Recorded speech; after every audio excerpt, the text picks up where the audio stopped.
Welcome to the Sharpe Way Show. So happy to have you with me this evening, a little bit past 7 p.m. on the East Coast. And yes, boy, do I have an interesting topic this evening. And some of you have already been excited. You jumped on board already because you know it's going to be super cool today. And we are talking about the idea of teaching kids liberty, teaching kids at home even, teaching kids your values. And it's a perfect time because Trump is ending the Department of Education, and clearly the entire world will end.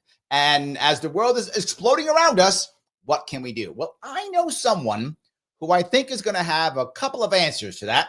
I think he's going to understand what's going on. He is an author. He is an entrepreneur. He has been talking about training kids and parents for many years. The man himself, Connor Boyack. How are you, sir?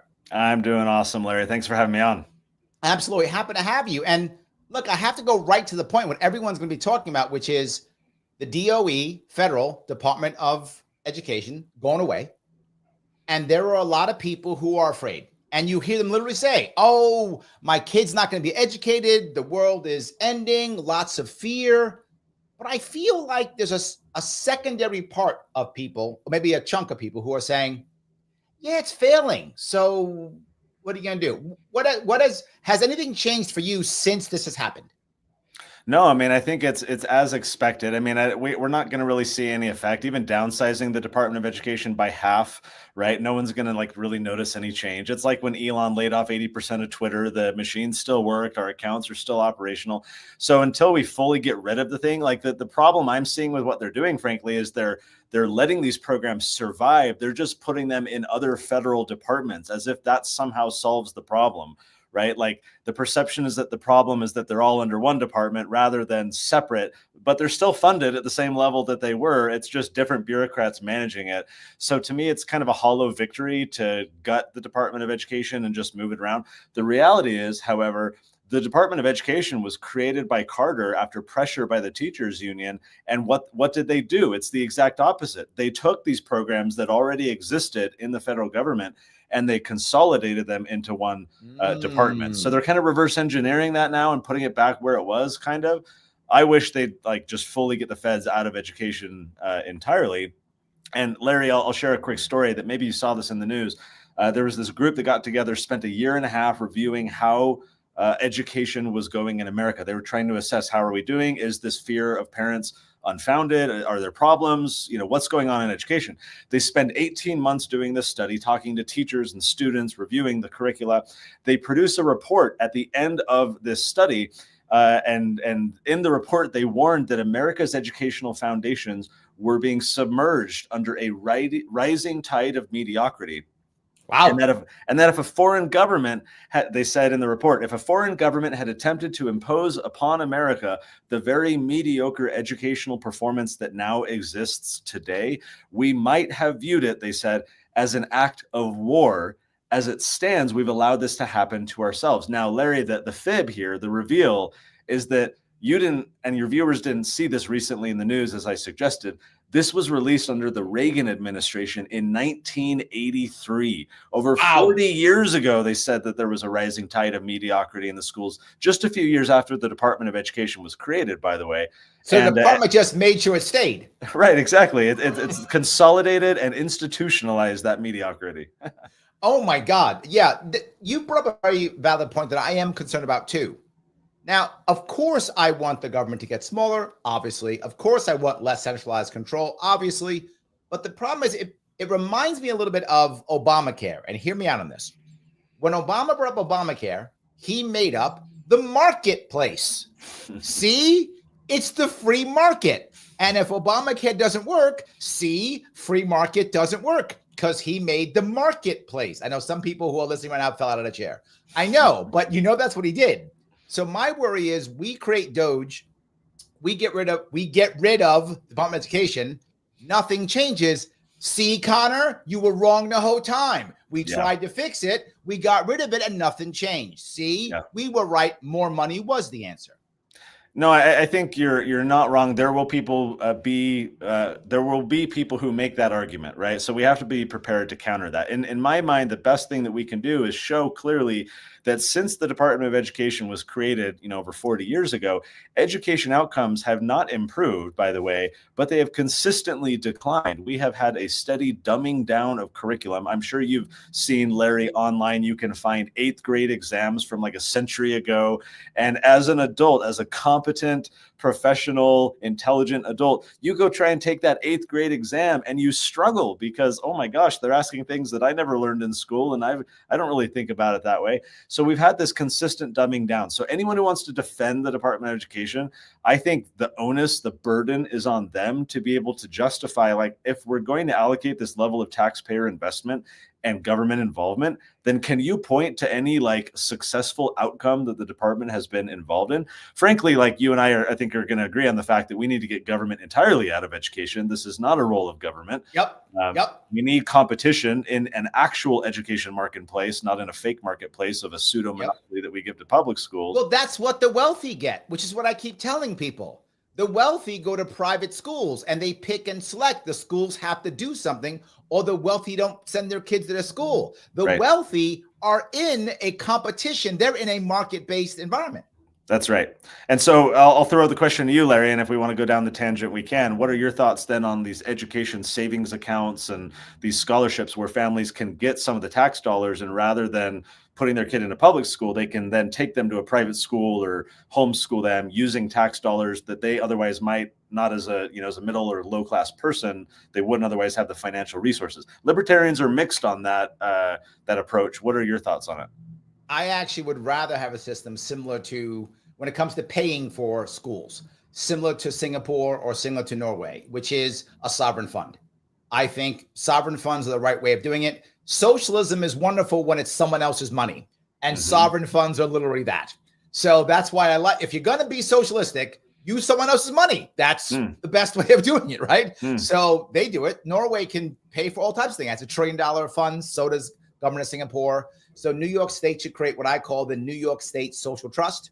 We should actually create an actual trust, and that should be our sovereign fund, so we can stop going into debt and instead actually make money on the market, do that and take that and then pay directly to the actual school districts per child. My number is 18,000, but I'm open to change that number. That comes out of the social trust, does not come out of taxpayer dollars, with a $6,000 credit to anyone who wants to either homeschool or who wants to go to private school, because then private schools will cost $6,000. You know how that works. And homeschool is plenty of money. $6,000 is plenty of money for homeschool, plenty of money. But the reason why I don't want the whole thing is, this is my issue. I don't want to end communities.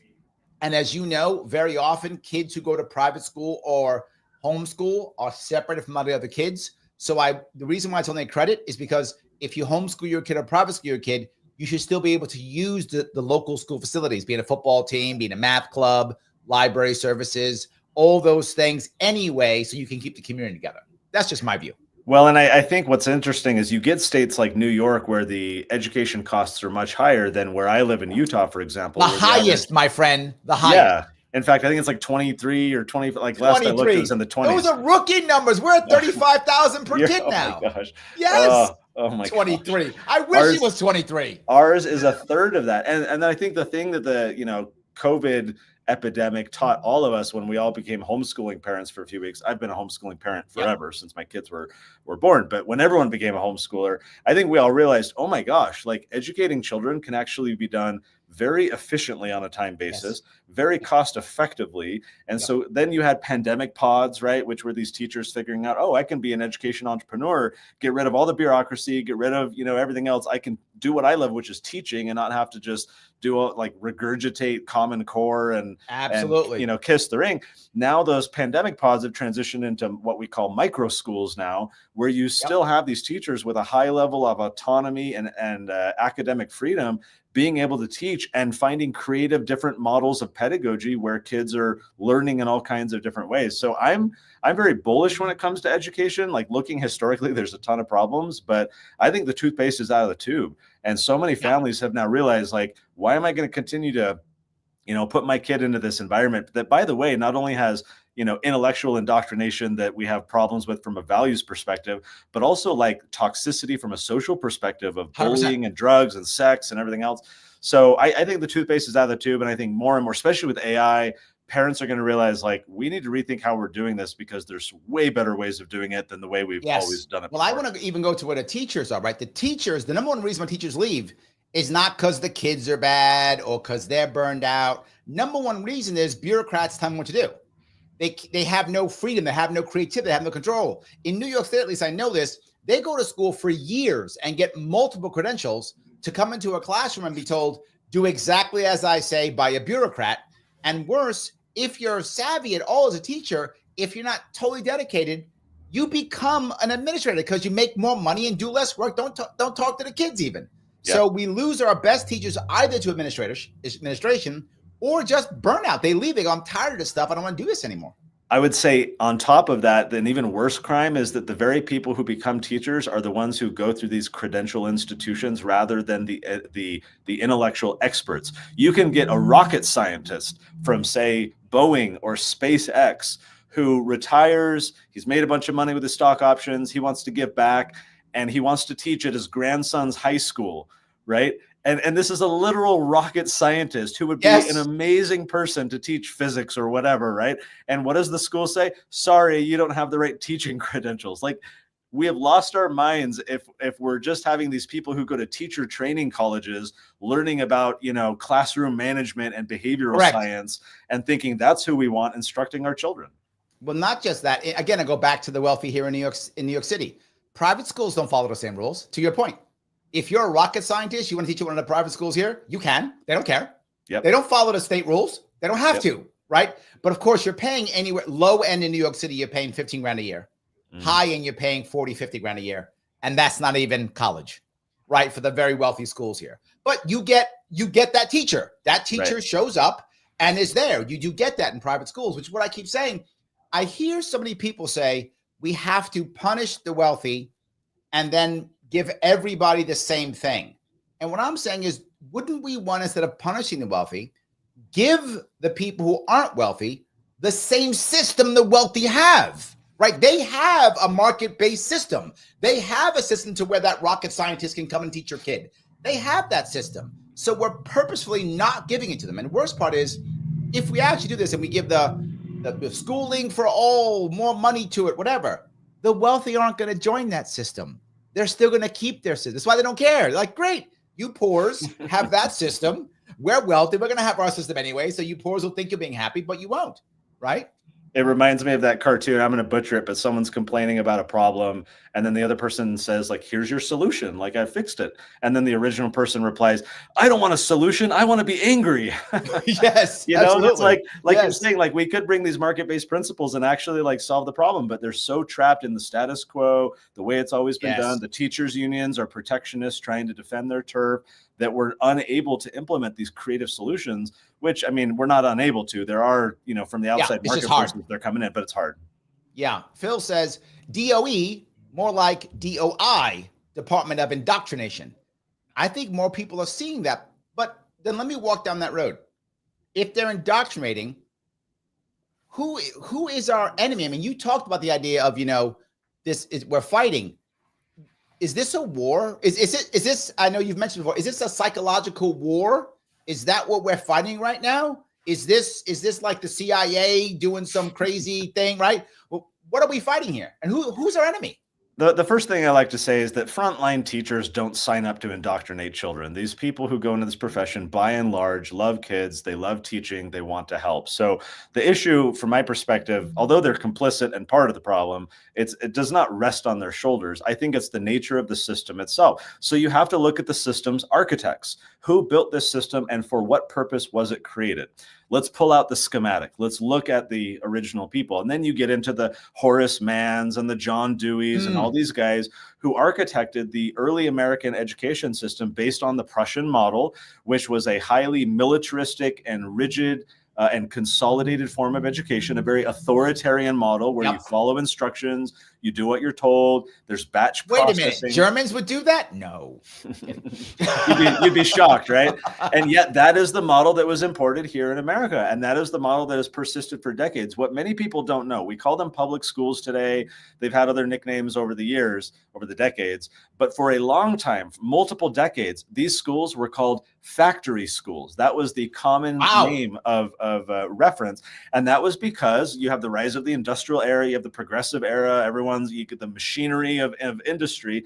And it was perceived that, wow, America's humming post-war, everything's going great. Look at these schools. They're set up in a way to produce good factory workers who can sit there and do the same thing with a widget over and over again. Only, go to the bathroom if they raise their hand to their supervisor. They're good little cogs in a machine. And, of course, they're not looking at it like this in this lens, but that's really what's happening here. So the system itself produces this type of outcome. It produces children who are not intellectually curious, who are trained in task management rather than creative ideation. Their curiosity is stifled. They are, rendered into like a submissive cog in the machine rather than an independent actor. And so when we talk about the psychological battlefield, the problem that I perceive is that the system is producing a certain type of citizenry, one that does not critically think, one that is not historically literate, one that is not entrepreneurial and innovative. I'll give you one little data point. The NAEP scores come out. This is the National Assessment on Education Progress, I think is what it's called. And they test the 4th, the 8th, and the 12th graders across America using standardized testing, which I'm not a fan of, but it's a useful data point nonetheless. And this was about a year ago now. The 8th grade exam results came out for American history. And across America, for 8th graders, the result was that only 13% of them are proficient in American history. So I ask you, Larry, what becomes of the American citizenry when those 8th graders become 18-year-old voters and they are able to have political power over you and I, and yet 87% of them are not historically literate about America? We all know the quote, "Those who don't learn from the past are condemned to repeat it." This is our citizenry. This is our future. And this is what the system is producing. And I'll wrap here. If you are a ruler in power, Larry, you'll agree with me that the type of citizenry over which you want to rule is one that is intellectually subdued. You don't want rabble-rousers and independent-minded, creative thinking, critical thinkers. No, you want to rule over ignorant, distracted, entertained masses who will leave you alone to do whatever you want, who won't challenge you, right? And so that, to me, is the big problem here, is the system is producing a certain type of citizenry that is conducive to the state, but it is not conducive to the individual, which is why we think we need to flip it on its head. Well, I mean, putting all of that together, obviously, I agree with what you're saying, right? Obviously it is. And we would make it because we wanted to be factory workers. But I want to touch a couple comments here, which are right on point. Lil J says, we are 100 years removed from factories in the U.S. Yes, absolutely. Morgan says, create a nation of workers, not thinkers. Yes, 100% true on both of those pieces, right? But you've said something, though, that I think is funny. You're talking about the idea of loving to learn versus loving school, right? Mm. Two separate issues, right? Getting someone to want to learn and keep moving, because there's a difference, obviously, between someone being able to say something, whatever the thing may be, right? Right. Versus someone just being able to create and fix. The last piece I want to bring up here, if I could, the piece you brought up with the history piece, why it's so critical. I was talking to my daughter about this just the other day, and she was talking about military. I'm a Marine, and I was talking to her about some Marine Corps history. And she said, Dad, why do you know so much about the Marine Corps history? I said, but it's important because that's institutional knowledge. That's what it is. It makes me a Marine, right? It's why I still have my my cult symbol, right? So yes, I still have it, right? And any Marine will tell you, like, every Marine knows the Marine Corps birthday. Every Marine knows Marine Corps birthday. Every Marine knows the big battles. And she was asking me why. I said, because even though I wasn't in the battle is still with me. The battle is with the organization, the institution. What we did as Marines is still there. To your point, we forget what it means to be an American because we're not taught our history. So now the kids don't realize, no, you're American. The revolution should live with you, right? Our wars and our struggles should live with you. Ending slavery should live with you, right? These are things that should live within you as an American. They should. That's why you can't become a citizen without learning our history. Mm-hmm. That's the reason why we do that. So that's why some of our immigrants population are actually more patriotic than are born, because they have to learn history. I literally have a Marine Corps symbol right behind me, right? Still, I haven't been a Marine in like 35, 40 years. That's how old I am, right? But I still have it here. It's still in me, in my head. So when you said about the history, it really made me think about, are Americans even Americans anymore? Well, you said something also interesting before. I want to connect a dot. You brought up the idea that I like to talk about learning to love learning and education as opposed to schooling. So that's point number one. Point number two is this example with your daughter asking why you retain so much knowledge and you find so fascinating this history. This all boils down to one simple concept that I like to share with when I do a lot of like speaking at homeschool conferences and such. And so I try and always emphasize this point. I believe that for true deep learning to happen, and what I mean by that is to actually retain ideas and then apply them later, which I think is the whole point of like true education, right? Not just consumption of information that you pump and dump for a test, but like actually learning things, internalizing it, and then being able to apply it at some point. I think that's the point of education. So in order to do that, I believe that context has to precede content. In other words, context has to come before the content. If it doesn't happen that way, take your average government school class, learn this, memorize this happened on this date, this group went here, and then they shot this person, and then they wrote a letter to this guy, and, cram for the test. It's content, and that leads you to the regurgitation of just being able to have rote memorization, right? But when you are passionate, when you're a Marine and you want to be a Marine and you want to know all the things and be part of the cult and be part, know all that stuff, right? You are going to retain that content because you find it fascinating. It is personally relevant to you. There's a connection. It makes the information stick in your mind more so that you can recall it later and use that knowledge. So the biggest crime is that we, broadly, the system educates children with content without allowing them to identify what is that context that makes it meaningful. If there's a kid who struggles with math, in fact, I know of a very specific example, which is why this came to mind. This boy, I think he was 13, hated math, struggled. Parents are cracking the whip, do your Khan Academy, do your whatever, right? Like they were taking him through and he was just struggling and he hated it. Well, then this was several years ago, he developed an interest in rockets and SpaceX in particular. He's watching their launch videos. He's learning, excuse me, behind the scenes of what it takes to be an engineer and a rocket scientist. Suddenly he's learning, oh crap, you got to know math and you got to know physics and all this stuff. And now that he has that hook, he's got a personal relevance. It's meaningful to him. That's his context. His parents said that his math comprehension and going through all the material just went through the roof because he had that personal meaning. He had a purpose to learn it. I was the kid who would raise my hand in class. Why do we need to know this? Why are we, put your hand down. It'll be on the test, right? Like no context for you. That's the reason. It's on a test. That's it. Exactly. That's the reason. Content. So I think the biggest opportunity, whether you homeschool or use any other model of education as a parent, is to think, what is the context for my child? Are they passionate about horses?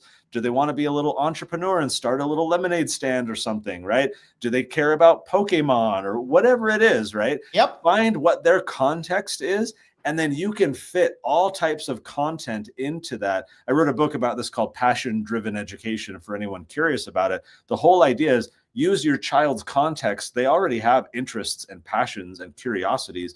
Instead of forcing knowledge and content on them, reverse it and draw out from their context the things that they're curious about and want to learn about. And then they will retain and apply that information way better. So let me talk to my audience for a minute. Guys, if you like what you're hearing, if it makes sense to you, do me a favor, click the button known as Lima, India, Kilo, Echo. Yes, I use the military language. Lima, India, Kilo, Echo. You know the button. Click it. It's free. Do it. Please do so, because then that guy, Mr. Rhythm, his first name is Al, his middle name is Gore. That guy, he loves when you click that button because then he shares it everywhere and everyone can see it. So please do that if you would. Also, share it if you have not shared it. Pick it up, put it into a Facebook group, put it into, Facebook group, put it on Twitter, put it on X, what the case may be. If you want to, of course, please subscribe. When you subscribe on YouTube, please select all notifications. Also, follow me if you would on Facebook, X, and Rumble, all of those. And if you want to, you can also hook me up with a super chat. You can super chat me on YouTube if you like, or rant me on Rumble if you're watching on Rumble, wherever you happen to be watching. You can also become a member if you like. Click that join button and become a member on Rumble if you want to. The button is called subscribe. On YouTube, it is join, whichever works for you. But no matter what you do, you need to go over to Twitter or X and follow Connor on C Boyack at C Boyack. If you're listening to this, it's CBOYACK. If you are just listening, please follow him on Twitter. He's got links there to his books, links there to his organization. Is it let's see if I can get it right. Liberatus? That's very good. You got it. Yeah, Liberatus. You can go check him out over there if you want to do all of that. It does matter. While I'm there, let me grab one super chat. Peace, thank you for the $5. AI seems perfect for teaching. I'm really excited to see the advancements. Education becomes free. What do you think about that, Connor? Does that make the price lower? Does it make it free? Is AI good, or is AI a problem too? Will they use that to indoctrinate us? They'll try. They certainly will try. I would recommend everyone look up Saul Khan, who's the creator of Khan Academy. If you go search for TED Talk, Saul Khan, AI education, some combination of that. About a year ago or so, maybe 2 years at this point, he did a TED Talk on the topic of education and AI. It was great. I highly recommend it. I'll very simply summarize it. His point was, look throughout history at the most learned individuals. How did they achieve their intellectual accomplishments? By and large, they had individual tutors. The best way to encourage learning is a tight feedback loop between kind of a study buddy, right, an accountability system, someone who's smart and understands the topic, and then one student, one person. So he says the benefit of AI, look, you can take a shortcut, and many students will do it under systems that aren't prepared to accommodate AI, of just copying and pasting things. We even have it in academia, in scientific literature. You can go into like ResearchGate and these websites and search for ChatGPT or search for things, and you'll find like just AI generated gobbledygook, right? It's out there. There will be students who take that path of least resistance, who just tell ChatGPT, give me the answer to this, right? And they're not going to learn. Those students weren't going to learn anyways. They were going to be the ones to copy from another kid or have someone do their homework. The opportunity with AI is something that Saul Khan and his team are actually starting to implement. And hold on for a second. That's Khan, Khan, correct? Yes. Thank you. Yep, Khan Academy. They are developing a version of AI that more mimics the individual tutor approach.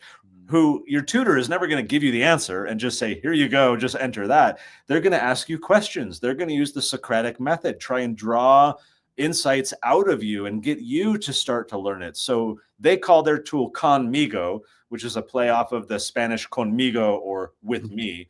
And the AI, it sees your screen, and where you struggle, it will suggest questions and prompt observations just to nudge you to that next step and get you to do the work and the learning. But you kind of have that, individual tutor next to you. That to me is the great opportunity for AI, is having everyone have an individual tutor. We just need to create more services like Conmigo that are framed in that way, rather than the chat bots that just, give you all the answers. So I think that's coming. I think there's going to be a lot more of that. One more point on AI in education is this.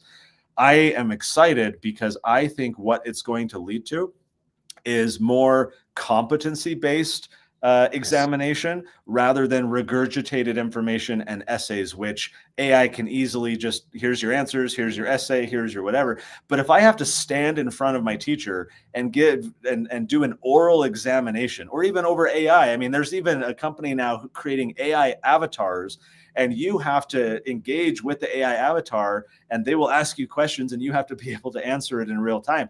And so there's all kinds of ways to do it. But if you have to understand enough to be able to converse and teach someone else and verbalize these ideas, that means you're better understanding and retaining them. And so I'm excited because I think we're going to see standardized testing and Scantron sheets, right? Multiple choice essays go out the door, because all of that can be gamed. What's the point in a world where I can look any of this up on the fly to give me a quiz like that? Instead, let's get to comprehension and competency, conversation, dialogue.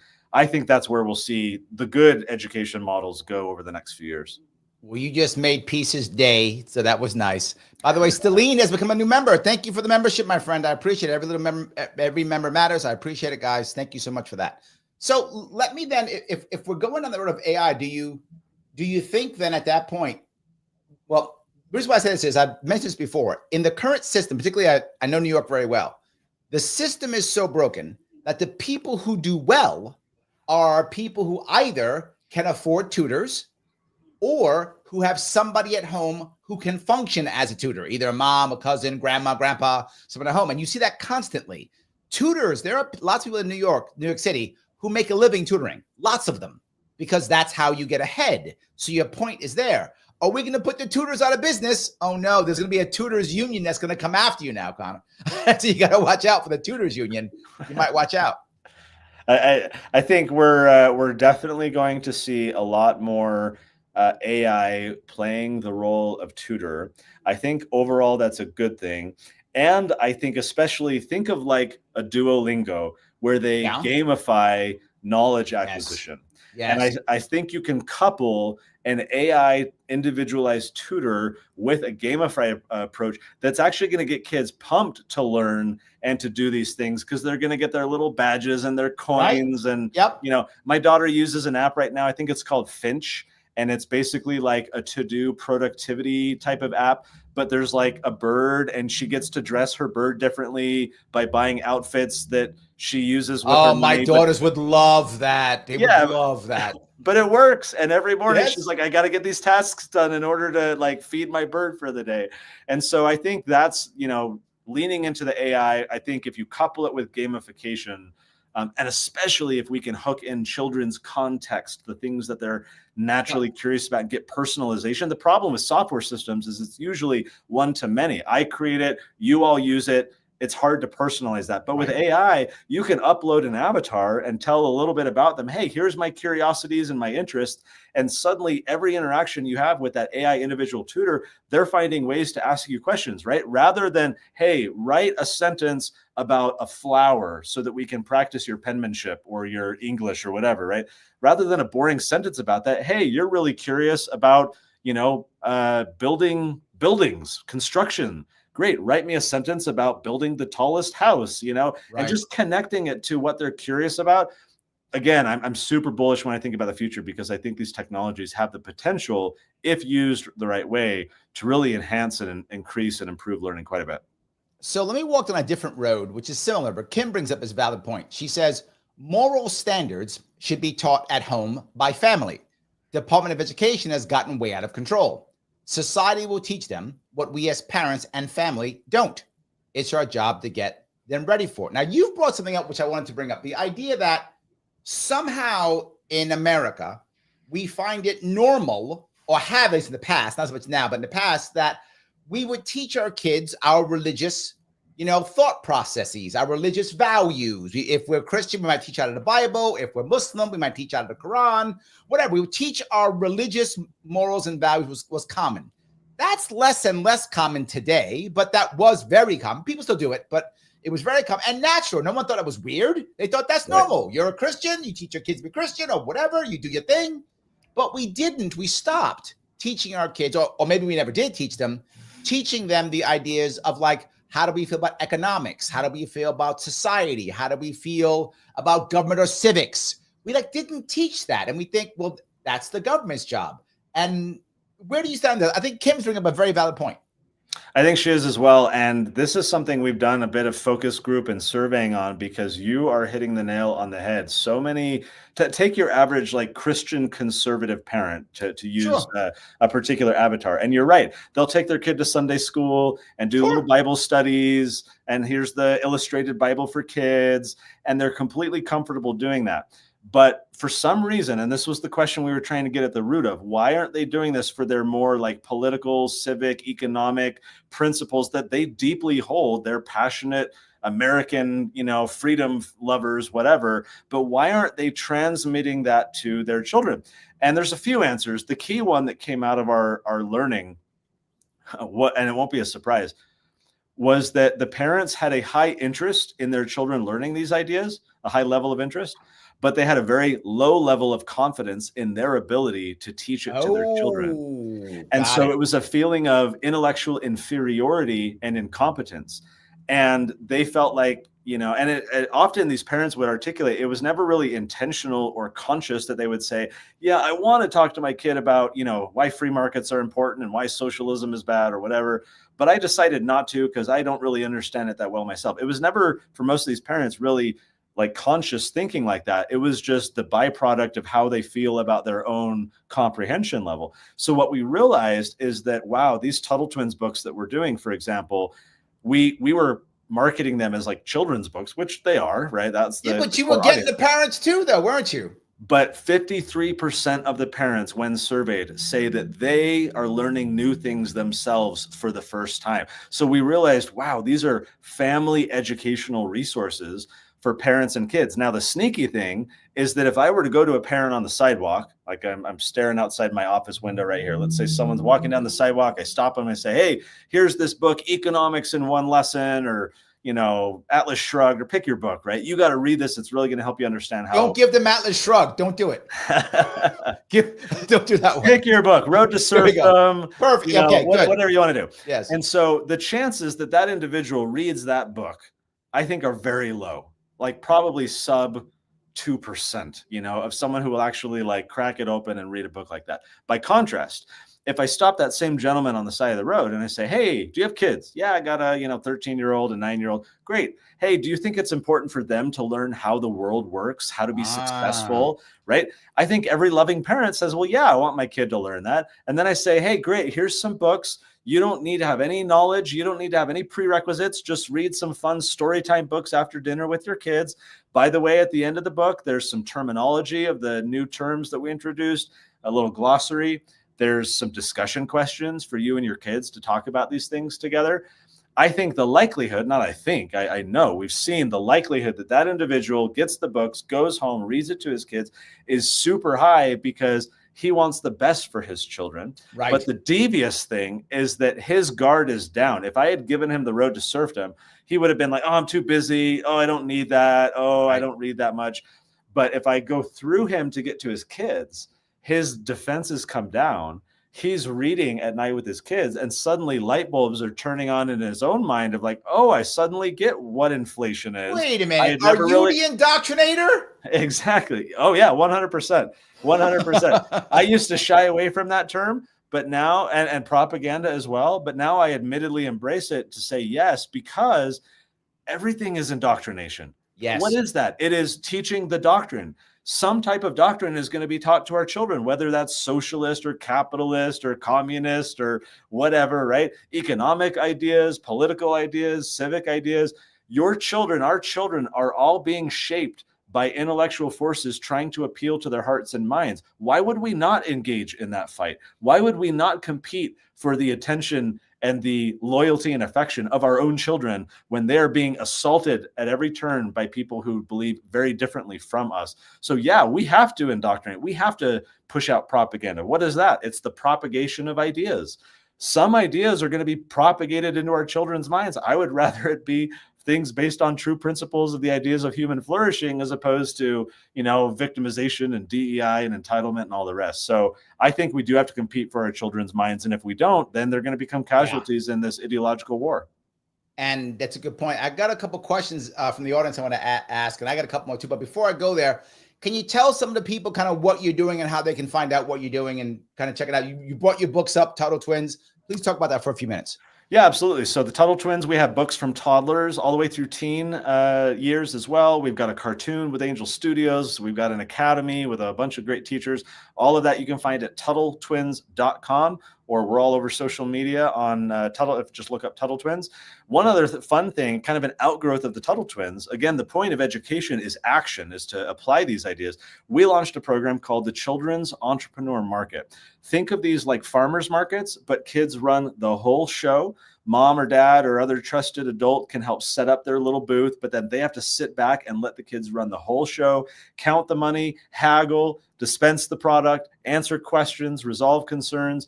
And so what we're seeing is the kids have an amazing opportunity to put into practice some of these ideas and use the profit motive to teach them about ownership, about marketing, pricing theory, right? Customer service and all the rest. We are now scaling this aggressively. This year, we will help over 100,000 kids launch a small business. Wow. We will be Amazing. in every single state, including yours, Larry. And so go to, this is a mouthful, children'sentrepreneurmarket.com. You can look it up on social. Entrepreneur Market. Again, children's with an S, children's entrepreneur market.com. And if that's hard to spell and type it in, just Google it and it'll autocorrect for you and you'll find it because it's a mouthful. Children'sentrepreneurmarket.com. So you can go and look up, is there a market near me? Where can I find a market? We're going to be launching them April 1st, a big series of markets for the year. So it's great timing. You can subscribe to the email. Anyways, it's a really fun opportunity to get the kids or grandkids involved. So there's Tuttle Twins, there's Children's Entrepreneur Market. And then for older kids, this is like your young adults, your college age kids. We actually just bought a company a few weeks ago called Praxis, and Praxis helps young adults get great, well-paying jobs without needing a college degree. So this is a way to, they've been in the movement for about a decade, kind of movement adjacent. And so a lot of more libertarian people love to do Praxis, especially because we don't want to be propagandized on a college campus for 4 years. And so is there a shortcut? Turns out there is. So that website is discoverpraxis.com. There we go. I appreciate that. Well, with that in mind, right, I feel like that people are more open to this kind of thing than they've ever been. I think with Trump's victory, and with Malay's victory, the chainsaw and Doge, people are more open to these changes than they have in a long time. If you had talked about this 8 years ago, I think a lot more people would be afraid. With that in mind, Mike has a question. You met Mike. He actually interviewed you at Freedom Fest years ago. This is Mike Voss. He says, at Connor, in your community and state, are parents fearful or anxious or happy about the DOE demise? Media says parents are fearful, but I don't see/hear it. How's it going for where you are?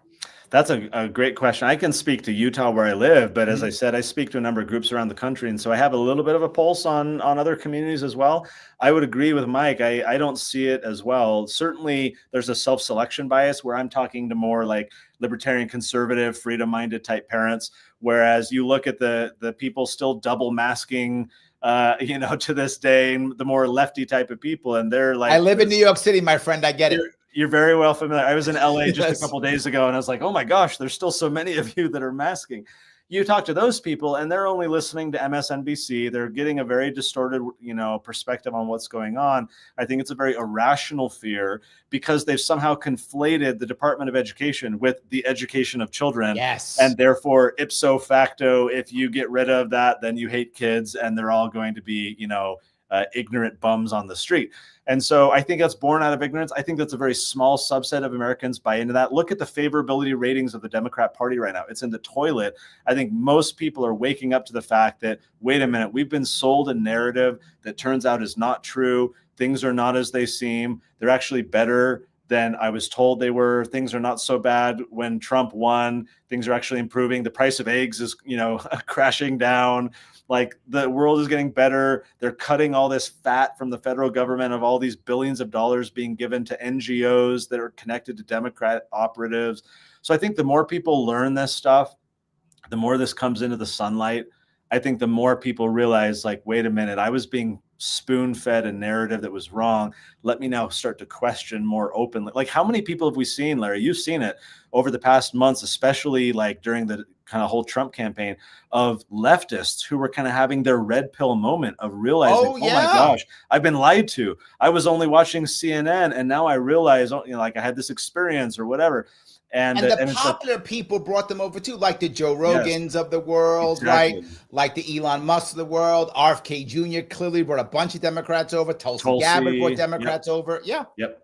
I think it's an amazing trend that we're in a fortunate time. Now, to me, the proof is in the pudding. Are we going to, like, take Doge, for example, right?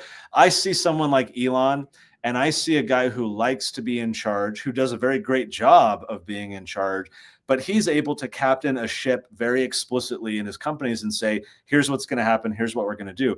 My prediction since they started Doge was that, and I would love to be proven wrong, I hope this isn't the case, but you take someone like Elon who loves to be in control and be able to make change quickly. You put them into a highly bureaucratic, highly political system where, try as they might, they still need Congress. They still need to go through the process. There's only so much they can do through the executive branch. And I see someone like Elon becoming very miserable in the next few months, Yes, because of just being chewed up in the, the machine of DC. Yep. And so then he punts and says, hey, I'm now delegating to all these people, you can do it. I'm going to go back to my companies. I'd love to be proven wrong. I'd love to see Congress be compliant. The Republicans have both houses. One would presume that would mean they're more friendly to Doge-like ideas. I think that's not entirely the case, of course. And so I'm very curious to see how these next few months play out, especially with like the Department of Ed, as we talked about. They're not really shutting it down. They're just reallocating its programs to different, departments. So I don't know, there's a lot of opportunity. I have some hope, but I'm a little bit skeptical about what's actually going to happen. What I see here in New York City, and I live in a very left-leaning district where I live. AOC is my congressperson, so you know where I live. Yes, exactly. You know where I live. At a local level, Republicans haven't run a candidate in 10 years. They don't. It's like Utah. Utah doesn't run for Senate anymore. Democrats don't run for Senate anymore. Republicans don't run local Senate for me anymore. They've given up. That's how New York City is 6-1 Democrat to Republican. Wow. So yes, Utah is only 4-1 Republican to Democrat. So I got you beat. So yes, but my point being, people here should be, to Mike's point, Mike also lives in the city, should be, in theory, in the streets screaming. They should be yelling with their hair on fire. They should be, but they're not. Now, a lot of them don't like Trump or don't like it, but they know, let me just be quiet and just let's see what happens. They're like kind of just saying nothing, but because they know they can't say they like it. They can't, because then they can't have any friends. So they want to have friends, so they can't say they like it. So they just say nothing and keep their mouth shut. That's what I'm seeing here in New York City. There's always people who just, scream and yell, but most of them are just kind of hanging out and just kind of letting it go in that. Well, they're too busy keying Teslas, not swastikas into the side of Teslas right now, right? That's keeping them busy. Absolutely. Yes, absolutely. So yeah, IC says, Larry, if government dollars infiltrate private education, they can force private institutions to dumb down the education like done in public education. No, I agree with that, which is why you follow the same model as I mentioned, right? You can't just have a special tax or special group where the money goes to education. New York State tried that. It didn't work. So the lottery was supposed to go just for education. What New York did was go, but we changed our mind and just took all the money. So that doesn't work. You have to have it as a separate company. And in Singapore, the GIC is a separate company. It's not the government. They have a separate CEO. They have a separate everything. So to your point, IC, it is sponsored by the government to start it, but it's actually a private company with a very specific charter. Otherwise, you're right. The government will just take the money, pay the private schools, and control them. You're right. So that's why the system has to be specific that way. I'm sorry, Connor, she was asking about my policy. So yes. That's great. That's just the issue. So yeah, Just Click It says, AI teachers sounds like a fantastic way for a lot of humans to lose jobs. Ooh, see, there's the fair part. See, there we go. The teachers union's already after you, Connor. You better run. They're coming after you. You can look at every major technological innovation throughout history, and this fear, which is not entirely invalid. I don't want to totally cast it aside. It's reasonable, especially if you're in one of these professions where you're going to be displaced. It's reasonable to have that concern. But to be concerned on a broader societal level that this is going to lead to some kind of calamity or there's going to be mass unemployment or whatever has always been unfounded. When you look throughout history as a guide over and over again, you have people reskill and upskill. You have, the machinery actually makes us more effective. You can have teachers don't be worried about AI. Go start your own little pandemic pod micro school where you leverage AI. There's a school in Texas that heavily uses AI. And in 2 hours a day, they're educating kids with twice the academic achievement of the average school. So it's use the tool. Don't see the tool as a threat. See this as an opportunity to help you. Just yesterday, Larry, ChatGPT announced a new image generation model. People have been on wildfire on social media, creating Studio Ghibli anime versions of everything. And it's been a ton of fun. I've been playing with it. Probably too much. I have work to do, but I've been, playing with this new little toy right now. A lot of people are like, oh my gosh, this is so good. that it's going to put marketers out of business because it can now create full-on Oh, ads.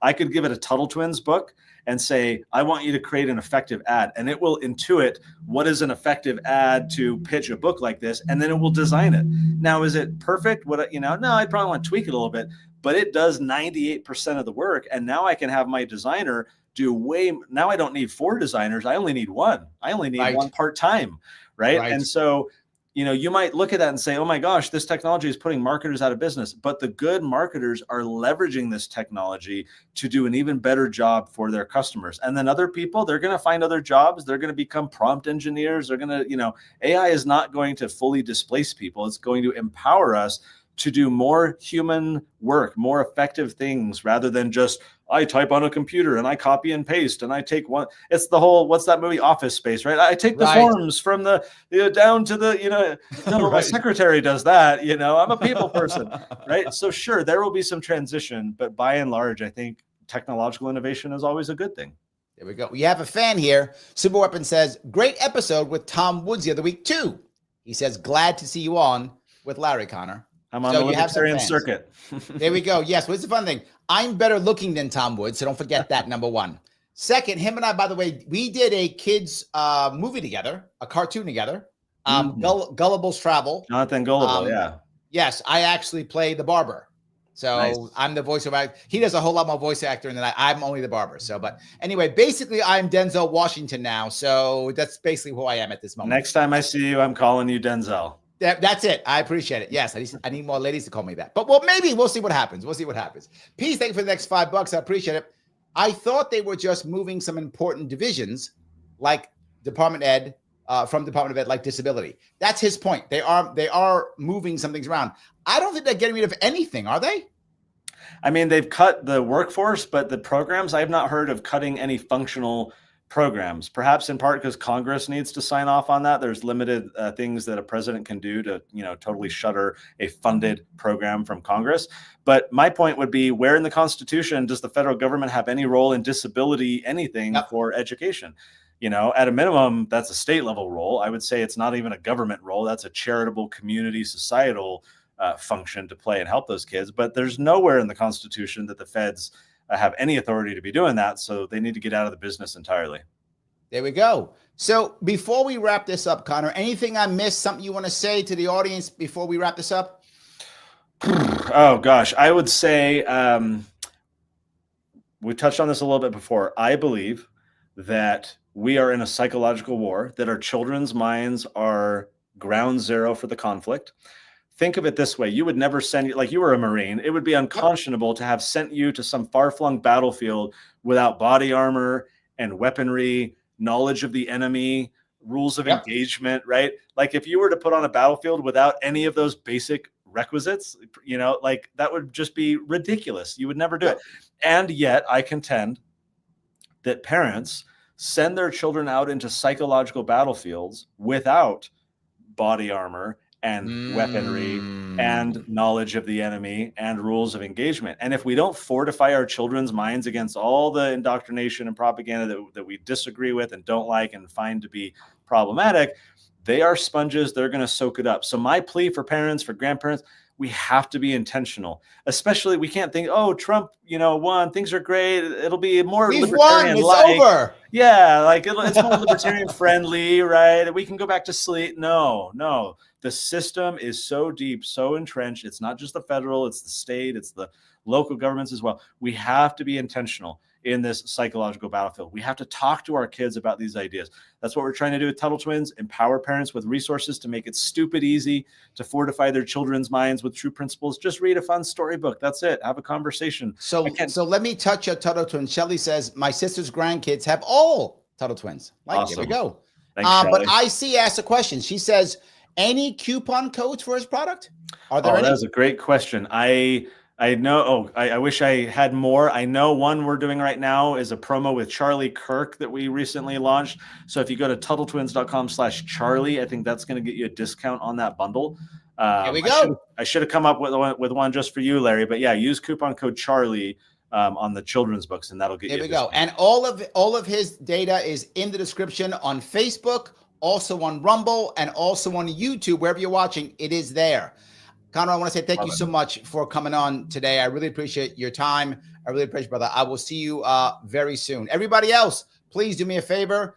When you're done, please put your favorite book that when you were a kid in the chat afterwards. Please do that, and I will respond. I will see you all very soon.